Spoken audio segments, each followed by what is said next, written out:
नमस्कार, आप देख रहे हैं अपना बिहार। मैं हूं आपके साथ विभा उपाध्याय और बुलेटिन की शुरुआत इस वक्त बड़ी खबर से और बड़ी खबर सियासत से जुड़ी हुई।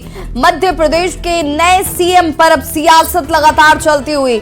नए सीएम मोहन यादव पर जमा खां की तरफ से बयान आता है, मेरे नेता सबको साथ लेकर चलते हैं।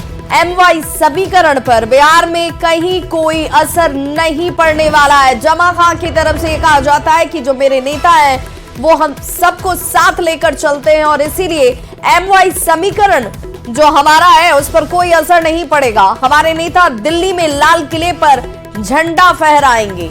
हमारे नेता विकास के लिए जाने जाते हैं, जात के लिए नहीं। लगातार कार्ड खेलने वालों को जनता अब समझ गई है। जनता 2024 में इसका जवाब देगी। देखिए, हम लोग जातीय लेकर नहीं चलते हैं। हम लोग उस नेता को मानते हैं, उस नेता के नेतृत्व काम करते हैं जो नेता ने सबको लेकर चलने की बात की है। बिहार के अंदर जो उन्होंने काम करके दिखाया, सबको लेकर चलने की जो तौर तरीका दुनिया को दिखाने का काम किया है, वो आपसे छिपा हुआ नहीं है। वो लोग हैं, कभी कोई कुछ कार्ड खेलते हैं, कभी कुछ कार्ड खेलते हैं। मैं उधर नहीं जाना चाहता हूं क्योंकि उनके बारे में देश जान चुका है। तो मध्य प्रदेश में बीजेपी ने मोहन यादव को मुख्यमंत्री बनाकर यादव वोटर को एक बड़ा मैसेज देने की कोशिश की है। ये माना जा रहा है कि इसका असर बिहार में भी पड़ सकता है, जिसका दावा बीजेपी के नेता कर रहे हैं। लेकिन आरजेडी ऐसा नहीं मानती है। आरजेडी का दावा है कि बिहार समाजवादियों की भूमि है और इसकी अगुवाई लालू प्रसाद कर रहे हैं। लालू के रहते बिहार में यह संभव नहीं है।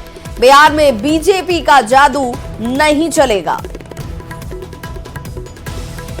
को मुख्यमंत्री बनाकर एक मैसेज देने की कोशिश की, खासकर हिंदी बेल्ट में जहां यादव जाति की आबादी सबसे ज्यादा है। क्या आपको लगता है कि बिहार में भी इसका असर पड़ सकता है? बिहार क्रांति की भूमि है और समाजवादियों का गढ़ है और बिहार जब जब करवट लेता है देश में परिवर्तन होता है।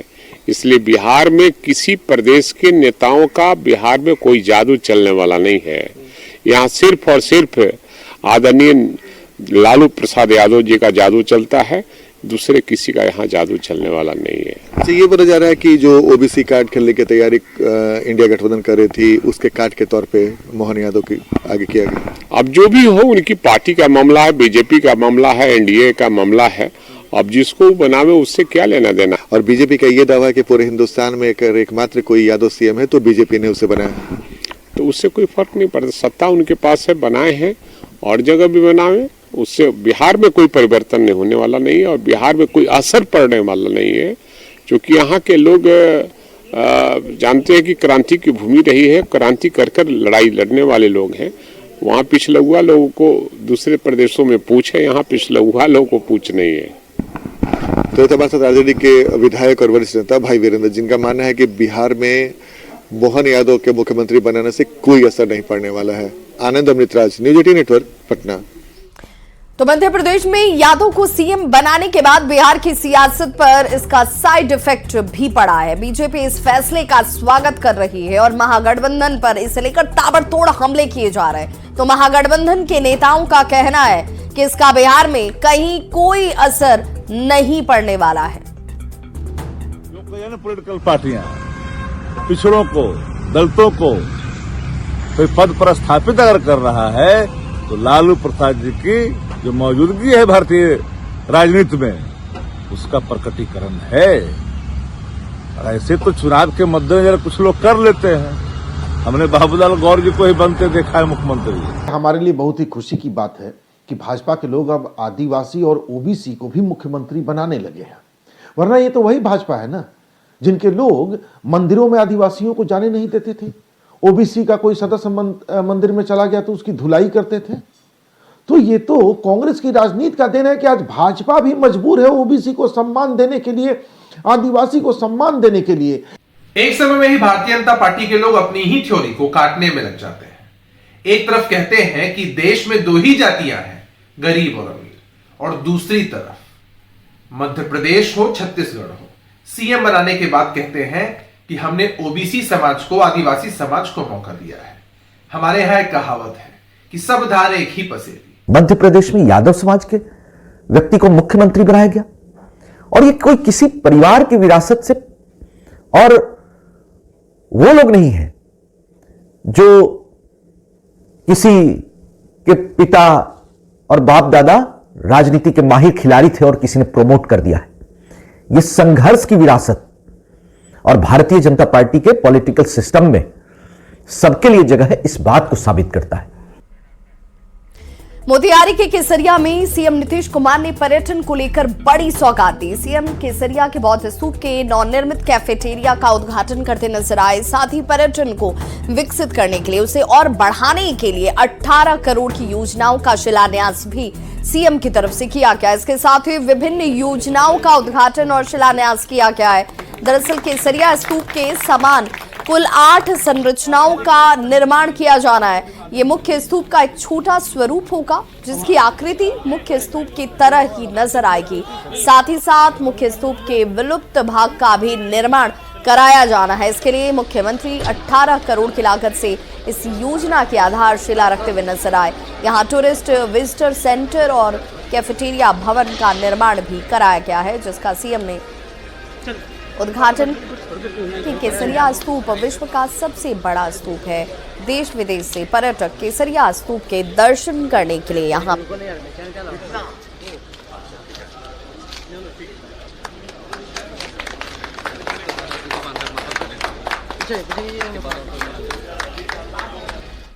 तो वहीं दानापुर के बेटा में सीएम नीतीश कुमार ने टेक्सटाइल और बिस्किट फैक्ट्री का भी उद्घाटन किया। बियाडा परिषद पहुंची सीएम नीतीश कुमार ने औद्योगिक क्षेत्र का मुआयना किया। नीतीश कुमार ने औद्योगिक क्षेत्र की कई कंपनियों का यहां जायजा भी लिया। बिस्किट फैक्ट्री के उद्घाटन के मौके पर मुख्यमंत्री नीतीश कुमार के साथ उद्योग मंत्री समीर महासेठ भी मौजूद थे।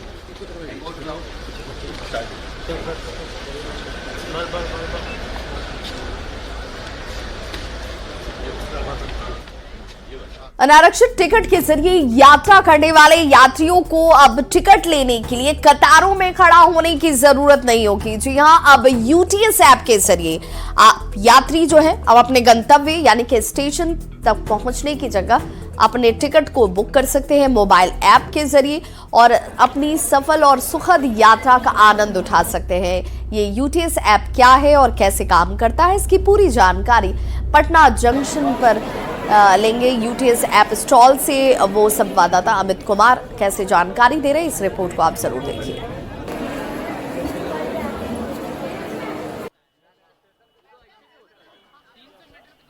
भारतीय रेल अनारक्षित टिकट से यात्रा करने वाले यात्रियों के लिए एक ऐप लाई है और ये ऐप जो है वो यूटीएस ऐप है। आप देख सकते हैं यहाँ इंडियन रेलवे द्वारा यूटीएस ऐप यानी कि अनरिजर्व टिकटिंग जो है उसको लेकर के ये ऐप लाया है और ये जो है इसकी जानकारी यहाँ पे इस तरह से स्टॉल लगा करके लोगों को दिया जा रहा है। और आप देख सकते हैं कि यहाँ पे 3% बोनस की भी सुविधा है। कैश का कोई झंझट नहीं है। इसकी फैसिलिटी जो है उसको आप इस्तेमाल कर सकते हैं। तो देखिए यूटीएस ऐप जो है वो इस तरह से डाउनलोड होगा और उसका यहाँ पे कह सकते हैं कि स्क्रीन भी बताया गया है कि किस तरह से नॉर्मल बुकिंग है, क्विक बुकिंग है, प्लेटफॉर्म बुकिंग है, सीजन बुकिंग है, QR बुकिंग है। तो ये तमाम चीज़ें जो है कैंसिल टिकट भी होगा। यहाँ पे बुकिंग हिस्ट्री बताएगा आपको। पहले ये जो टिकट है 2 किलोमीटर के दायरे में ही होता था, जो अब 20 किलोमीटर के दायरे में होगा।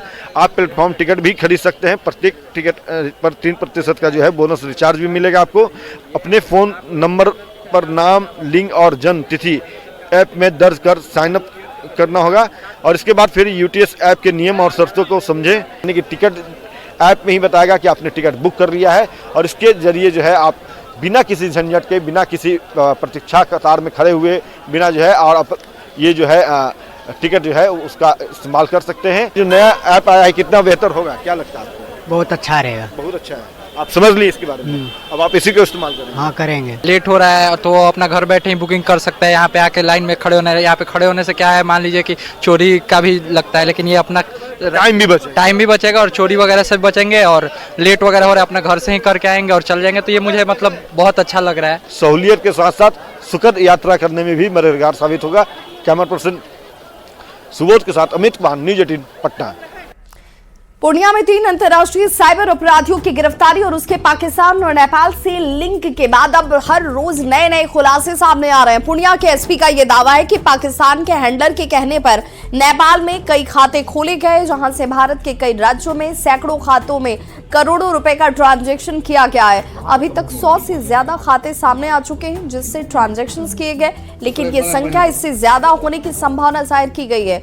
आरोपियों ने यूपी के फैजाबाद, उड़ीसा और बंगाल में भी ऐसे कई खाते जो हैं वो खोल रखे थे और पैसों का ट्रांजैक्शन किया जा रहा था। साइबर फ्रॉड में हम लोगों ने अभी जितने भी बैंक अकाउंट्स हैं सबके डिटेल्स निकाले हैं और हम लोग मैन्युअली उस सारे बैंक अकाउंट्स को चेक कर रहे हैं। उसके बाद जैसा भी अपडेट जैसा आएगा आप लोगों के माध्यम से, मीडिया के माध्यम से हम अपडेट करते रहेंगे उसको। अब तक के जांच में कहां से इसका लिंक आया है सर? कहां पैसा गया है? काफ़ी सारे बैंक अकाउंट हैं इंडिया के डिफरेंट पार्ट्स में, फैजाबाद, उड़ीसा, सारी जगहों पर पैसे गए हैं जो अभी इन्वेस्टिगेशन में है। मतलब इन्वेस्टिगेशन अभी शुरुआती दौर में है, बहुत ज़्यादा कहना सही नहीं होगा। जैसे ही होगा हम आप लोग को अपडेट कर देंगे। इसमें करीब कितने खाते हैं इसमें? 100 से ज़्यादा खाते तो अभी तक हम लोग उसमें जांच कर रहे हैं। कितने करोड़ रुपये इसमें गया? ये एग्जैक्ट अमाउंट अभी बताया नहीं जा सकता है, जैसे ही इन्वेस्टिगेशन में होगा। ये तो चूंकि बहुत फैला। पूर्णिया के जलालगढ़ से गिरफ्तार अंतर्राष्ट्रीय साइबर गिरोह के मामले में कई नए खुलासे हुए हैं। एसपी आमिर जावेद ने बताया कि नेपाल में इन लोगों ने खाता खोला था जिसमें पाकिस्तान से रुपया भेजा गया था और फिर नेपाल से सैकड़ों खातों में रुपया भेजा गया है और ये खाते भारत के कई राज्यों के हैं, जैसे यूपी के फैजाबाद में कई खाते हैं, उड़ीसा में, बंगाल में कई सैकड़ों की संख्या में खाते में पैसा गया हुआ है और ये करोड़ों रुपये का ट्रांजैक्शन हुआ है। हालांकि इस मामले में अभी प्रशासन लगातार कार्रवाई कर रही है, लगातार जांच कर रही है। कई मामले सामने आने की संभावना है। एसपी ने कहा कि अभी पूर्णिया पुलिस खुद इसकी जांच कर रही है और टीम को बाहर भेजा भी गया है और इसकी जांच के बाद ही कुछ स्पष्ट हो पाएगा कि आखिर ये पैसा पाकिस्तान से नेपाल आता था और नेपाल से फिर वो पैसा भारत क्यों भेजा जाता था, इसके पीछे क्या रीज़न है। इस मामले में कई तरह के कयास लगाए जा रहे हैं। कहीं ये हवाला का पैसा तो नहीं है या कोई साइबर क्राइम का ही पैसा नहीं है या इसका कोई आतंकी फंडिंग तो नहीं हो रहा है। इन सारे बिंदुओं पर पुलिस फिलहाल जांच कर रही है। कुमार प्रवीण, न्यूज़ 18 पूर्णिया। वहीं बड़ी खबर बेगूसराय से, जहां पर दबंगों का तांडव देखने को मिला है। दबंगों ने कुएं में पानी भरने से रोकने पर देखिए कैसे महिला और पुरुष की पिटाई करती। कुएं में पानी भरने से मनाही की गई और सार्वजनिक कुएं पर दबंगों का कब्जा। और इस कब्जे के बीच जब लोग यहां पर पानी भरने के लिए पहुंचे तो उन्हें रोका जाता है। सार्वजनिक ये कुआं है लेकिन फिर भी इन्हें पानी नहीं लेने दिया गया और जमकर इनकी पिटाई की गई है। पानी भरने पर ये शख्स देखिए कैसे यहाँ पर कहर बरपाते नजर आए, जहां पर महिला और पुरुषों को जमकर पीटा गया। इलाज के लिए फिलहाल इन सभी को सदर अस्पताल में भर्ती कराया गया है। मुफस्सिल थाना क्षेत्र के साह गांव की ये घटना है।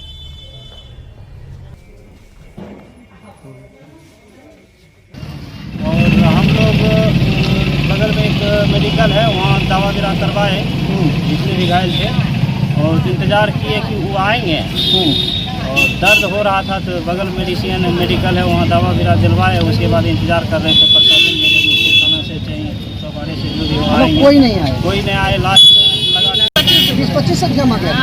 अच्छा, मतलब जब तक माँ बहन सुनलकै ने उ सब माँ बहन सब पहले वो सब मारल करके चमार छी तो की कर देबी, तोरा कत्ता खासियत छो, काय को उपाय नहीं छ। अच्छा, आ तो केस लड़ भी अभी एलिया नहीं ना सब गिरबै रहे। अच्छा, क्या बोल रहा था? करके वहां चाची केस कर बार जब मारा पीटा लगे छै। अच्छा, जाई तै सब क्यों मारने पीटने लगता है? कहने को मटुआ करा दे। अच्छा, हां, यहां पर नहीं तो आबे।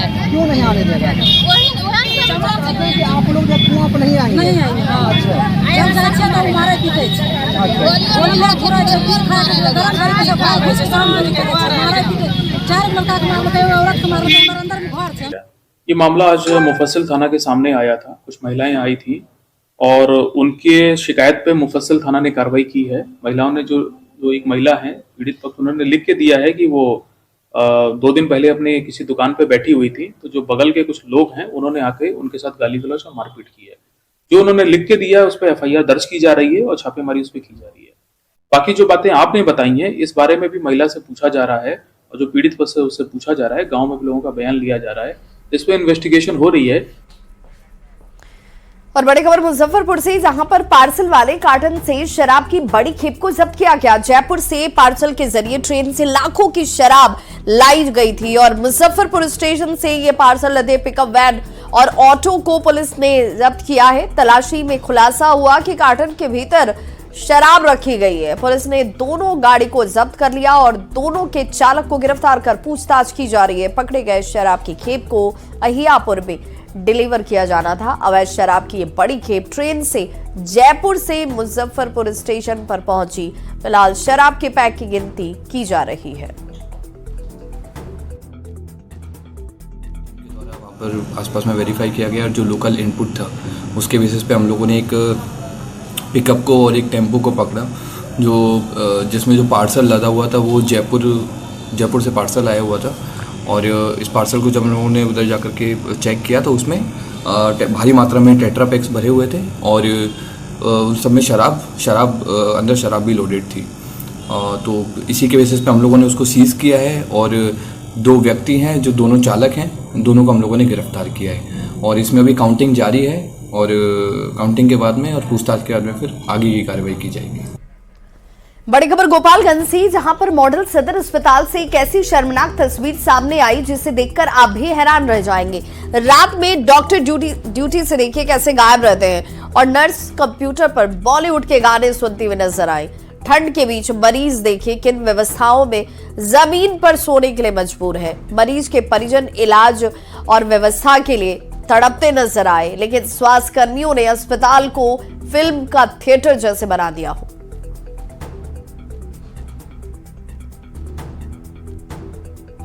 ठंड का सितम शुरू हो चुका है।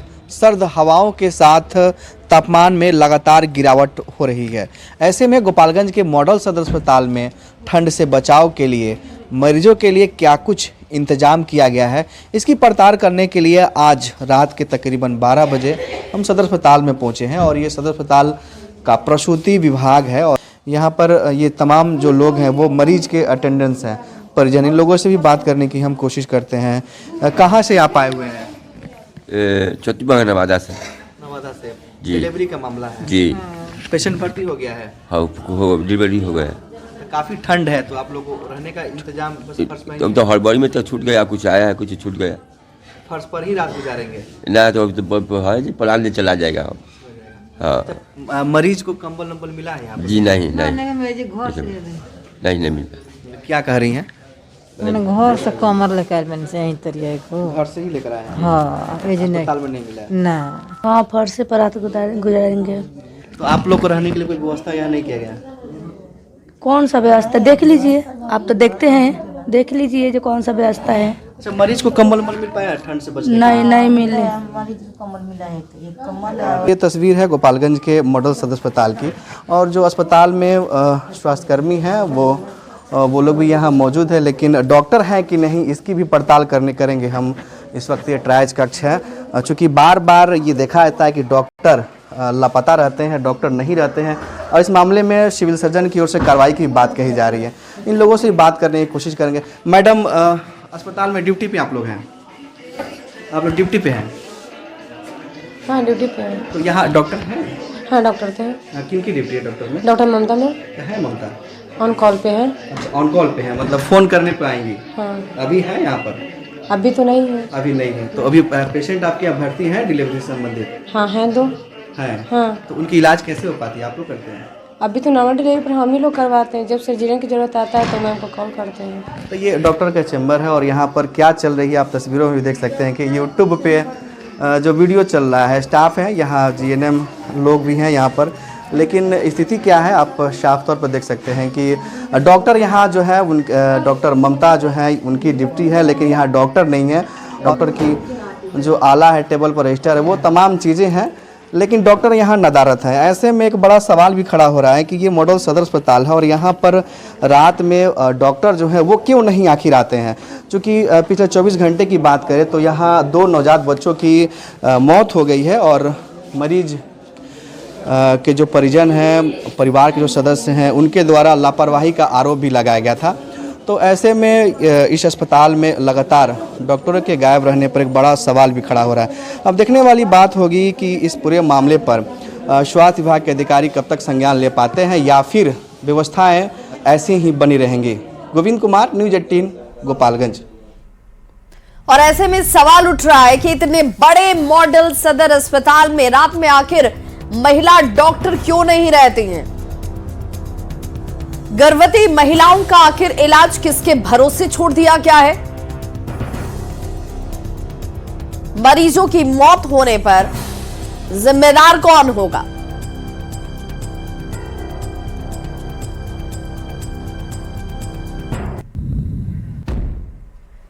खबर वैशाली से, जहां पर युवक पर प्रेम प्रसंग में एसिड अटैक किया गया है। चेहरे को टारगेट कर उस पर तेजाब फेंका गया। अब ये प्रेमिका पर तेजाब फेंकवाने का आरोप इस वक्त लगता हुआ। एसिड फेंकते वक्त प्रेमिका भी मौके पर मौजूद थी। युवक की हालत गंभीर बताई जा रही है। घटना पातेपुर थाना के सिमरवाड़ा गांव का बताया गया है, जहां पर आरोप है कि युवक पर एसिड अटैक करने वालों में लड़की भी शामिल है। लड़का पिछले 5 महीने से लड़की से संपर्क में था। कहा जा रहा है कि सिमरवाड़ा गांव का रहने वाला धर्मेंद्र कुमार एक शादी समारोह में शामिल होने के लिए घर से निकला और करीब 5 महीने से गांव की एक लड़की से उसकी बातचीत हो रही थी। समारोह से लौटते वक्त उस लड़की से देर रात वो मुलाकात करता है और मुलाकात कर लौटने के दौरान अचानक से एक युवक पहुंचा और उसने चेहरे पर एसिड से हमला कर दिया। इस दौरान आकुरी जो आरोपी युवती है वो भी घटना स्थल पर ही मौजूद बताई गई है। युवक की स्थिति इस वक्त गंभीर बनी हुई है।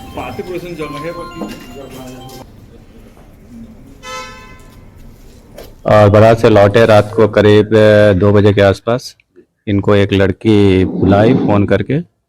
ये उससे पूर्व में भी 5 महीने से इनके द्वारा बताया गया कि बातचीत होती थी और इस लड़की से बात करके ये अपने घर की ओर जा रहे थे। तभी भूसकार के पीछे से एक लड़का आया और इनके चेहरे पे तेजाब फेंक कर भाग गया। ये धर्मेंद्र नाम का पेशेंट है।